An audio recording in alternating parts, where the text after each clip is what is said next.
वो है periodic trends.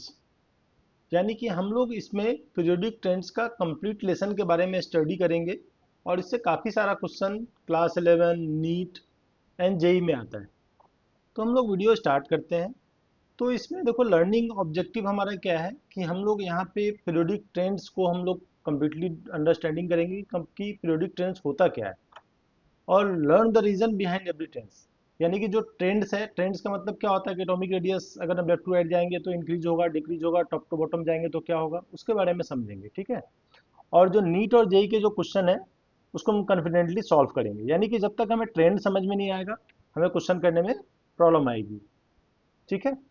अब पीरियोडिक ट्रेंड होता क्या है? देखो पीरियोडिक ट्रेंड क्या है कि ग्रेजुअल चेंजेस इन फिजिकल और chemical properties of element across the periods और ग्रुप्स।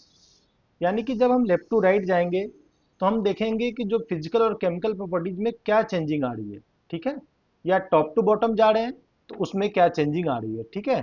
तो हम इनके बारे में जानेंगे।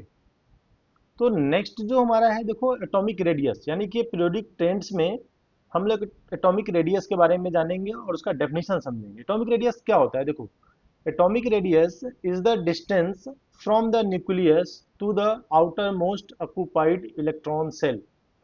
ठीक है।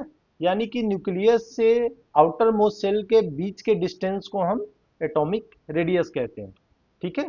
यानी कि जितने नंबर ऑफ सेल्स होंगे, for example K shell, L shell, M shell, N shell, जितना नंबर ऑफ सेल्स बढ़ता जाएगा ना उतना ही साइज इंक्रीज होता जाएगा। यानी कि एटॉमिक रेडियस से हमें एटम के साइज के बारे में पता लगता है। ठीक है, क्लियर है? यानी कि एटॉमिक रेडियस का आप ट्रेंड देखेंगे कि पीरियड्स में एटॉमिक रेडियस क्या होता है और ग्रुप्स में क्या होता है। तो देखो एटॉमिक रेडियस जब हम लेफ्ट टू राइट मूव करते हैं ना तो एटॉमिक रेडियस क्या होता है? डिक्रीज होता है। डिक्रीज होता है, रीजन क्या है? Nuclear charge increases. होता क्या है कि जब हम लेफ्ट टू राइट जाते हैं ना तो एटॉमिक नंबर हमारा इंक्रीज होता है। एटॉमिक नंबर इंक्रीज होने से क्या होता है कि हमारा इलेक्ट्रॉन और प्रोटॉन इंक्रीज होता है। तो प्रोटॉन तो न्यूक्लियस पे ही अंदर होता है, यानी कि न्यूक्लियर चार्ज इंक्रीज हो गया। तो जितना प्रोटॉन इंक्रीज होगा तो इलेक्ट्रॉन्स को अपनी तरफ खींचेगा। यानी कि इस तरह से क्या होगा कि साइज हमारा डिक्रीज होता जाएगा जब लेफ्ट टू राइट जाएंगे। यानी कि पीरियड्स में साइज डिक्रीज होगा। यानी कि यहाँ पे मैंने पॉइंट जो देखो लिखा हुआ है, electrons are added to the same shell, attraction become stronger. जितना इलेक्ट्रॉन बढ़ता जाएगा प्रोटॉन भी बढ़ेगा, यानी कि न्यूक्लियर चार्ज इंक्रीज होगा और साइज डिक्रीज होता जाएगा। ठीक है। और डाउन द ग्रुप क्या होता है? Radius increases. जब टॉप टू बॉटम जाते हैं ना तो रेडियस बढ़ता जाता है, क्योंकि देखो टॉप टू बॉटम जाएंगे ना तो नंबर ऑफ सेल्स बढ़ता जाएगा। ठीक है। जैसे सोडियम है, सोडियम का देखो 11 एटॉमिक नंबर होता है तो उसमें देखो 3 सेल्स है, के एल एम।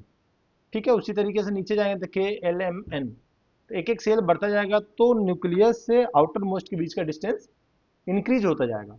जब हम डाउन और ग्रुप जाते हैं तो एटॉमिक रेडियस इंक्रीज होता है। क्लियर है? एग्जाम्पल देखो यहाँ पे मैंने लिया हुआ है कि जैसे sodium, magnesium, aluminium, silicon, phosphorus, sulphur, chlorine. अब इनमें क्वेश्चन है कि which is larger atomic radius. देखो अभी मैंने क्या बताया था कि देखो एटॉमिक नंबर सोडियम का कितना है? 11, 12, 13, 14, 15, 16, 17। तो यानी कि एटॉमिक नंबर इंक्रीज हो रहा है। एटॉमिक नंबर इंक्रीज होने से क्या होगा? प्रोटॉन भी इंक्रीज होगा। प्रोटॉन इंक्रीज होगा तो न्यूक्लियर चार्ज इंक्रीज होगा और साइज डिक्रीज होता जाएगा। तो यानी कि सबसे बड़ा साइज यहाँ पे सोडियम का है, क्योंकि सोडियम में क्या है? सबसे कम एटॉमिक नंबर है तो कम इलेक्ट्रॉन और प्रोटॉन होगा। ठीक है। तो इसका आंसर हो जाएगा सोडियम। ठीक है। नेक्स्ट हम लोग ट्रेंड देखते हैं आयोनाइजेशन एनर्जी। आयोनाइजेशन एनर्जी का मतलब क्या होता है कि amounts of energy required to lose the electrons. यानी कि आयंस में कन्वर्ट करने के लिए जितनी एनर्जी की जरूरत पड़ती है ना उसको हम लोग आयोनाइजेशन एनर्जी कहते हैं। ठीक है। तो आयोनाइजेशन एनर्जी के बारे में जाएंगे। जैसे मान लेते हैं कि सोडियम है, सोडियम है, सोडियम का देख लो लास्ट में 281 आ रहा है, तो एक ही मतलब वहाँ पे लास्ट सेल में एक ही इलेक्ट्रॉन्स है, यानी कि वैलेंसी उसकी एक ही है। तो उसको रिमूव करना है तो कम एनर्जी की जरूरत पड़ेगी, नहीं दो होगा तो ज़्यादा पड़ेगी, थ्री हो लास्ट में होगा तो ज़्यादा जरूरत पड़ेगी। तो धीरे धीरे इंक्रीज होता जाएगा। तो आयोनाइजेशन एंथैल्पी की बात हो रही है तो जब हम लेफ्ट टू राइट जाएंगे यानी कि पीरियड्स में जाएंगे तो आयोनाइजेशन एंथैल्पी इंक्रीज होती जाती है। यहाँ पे उल्टा है, देखो एटॉमिक रेडियस डिक्रीज हो रहा था, आयोनाइजेशन एंथैल्पी क्योंकि मैंने क्या बताया कि जितना कम इलेक्ट्रॉन होगा उतनी कम एनर्जी। तो सोडियम देखो सबसे कम है, उसके लास्ट में 281, लास्ट में 1 है ना, तो उसमें minimum amount of energy required to lose the electrons. दो इलेक्ट्रॉन आएगा मैग्नीशियम में तो थोड़ी ज़्यादा एनर्जी, एल्यूमिनियम में थोड़ा और ज़्यादा आएगा, थोड़ी और ज़्यादा की जरूरत पड़ेगी। इस तरह से इंक्रीज होता चला जाएगा। ठीक है। और राइट साइड में तो सारे के सारे नॉन मेटल है, तो उनकी टेंडेंसी वो कैटायन में कन्वर्ट नहीं होगा, वो तो गेन करने की टेंडेंसी है, तो वहाँ पे और भी ज़्यादा एनर्जी की जरूरत पड़ेगी, तो इसलिए एनर्सन एनर्जी जब लेफ्ट टू राइट जाएंगे तो इंक्रीज होती है। ठीक है। और जब ग्रुप में हम आते हैं टॉप टू बॉटम, तो यहाँ पे एनर्सन एंथैल्पी डिक्रीज होती जाती है। रीजन क्या होता है, देखो जब टॉप टू बॉटम जाते हैं तो नंबर ऑफ सेल्स बढ़ता जाता है, नंबर ऑफ सेल्स बढ़ेगा तो न्यूक्लियस से लास्ट सेल के बीच का डिस्टेंस इंक्रीज हो जाएगा, इंक्रीज हो जाएगा तो अट्रैक्शन कम होता जाएगा, तो लूज करने की टेंडेंसी उनकी बढ़ती चली जाएगी। ठीक है, क्लियर है? कोई डाउट हो तो आप कमेंट में हमसे पूछ सकते हो। एनएसएन एनर्जी का देखो एक्सेप्शन है, अब जैसे बेरिलियम है, बोरॉन है, तो देखो बेरिलियम की एनएसएन एंथैल्पी बोरॉन से ज़्यादा है और नाइट्रोजन की ऑक्सीजन से ज़्यादा है। ये एक एक्सेप्शन है due to electronic configuration and electron pairing. ठीक है, इसको हम आगे कभी वीडियो में इसको एक्सप्लेन करेंगे। अब देखो इलेक्ट्रॉन एफिनिटी क्या होता है समझते हैं। Energy released when an atom gain an electron, यानी कि देखो जब कोई इलेक्ट्रॉन्स एटम गेन करता है ना, तो क्या होता है, एनर्जी रिलीज होती है। तो देखो होता क्या है, राइट साइड में सारे के सारे नॉन मेटल है, नॉन मेटल की टेंडेंसी क्या होती है, इलेक्ट्रॉन गेन करने की, और मेटल की टेंडेंसी क्या होती है, लूज करने की, यानी कि नॉन मेटल के ऊपर नेगेटिव चार्ज आएगा और मेटल के ऊपर पॉजिटिव चार्ज आएगा। तो जब हम पीरियड्स की बात करते हैं ना, तो इलेक्ट्रॉन एफिनिटी इंक्रीज होती है, क्योंकि देखो सारे के सारे राइट साइड में नॉन मेटल है, तो उनकी टेंडेंसी इलेक्ट्रॉन एफिनिटी उनकी ज़्यादा हो जाएगी। डाउन में जाएंगे तो न्यूक्लियस से लास्ट शेल के बीच में डिस्टेंस बढ़ता जाता है, तो उनकी लूज करने की टेंडेंसी ज़्यादा होती है, गेन करने की कम होती है। तो डाउन में जब जाएंगे तो ये डिक्रीजेस होगा। हेलोजन्स देखो क्या है, very high electron affinity halogen का माना जाता है। ठीक है।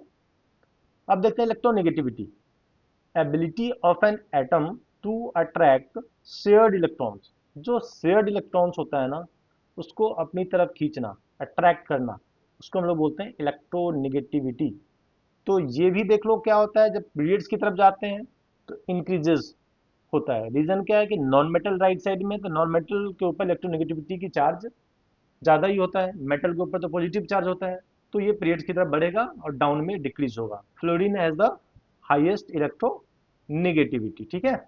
अब मेटेलिक कैरेक्टर की बात करते हैं। मेटेलिक कैरेक्टर क्या होता है, टेंडेंसी टू लूज इलेक्ट्रॉन्स। देखो मेटल की टेंडेंसी हमेशा क्या होता है, कैटायन में पॉजिटिव चार्ज आता है, तो लेफ्ट साइड में सारे के सारे मेटल है, राइट साइड में नॉन मेटल है, तो स्वाभाविक सी बात है, जब लेफ्ट टू राइट जाएंगे तो मेटेलिक कैरेक्टर डिक्रीज होगा और नॉन मेटेलिक कैरेक्टर इंक्रीज होगा।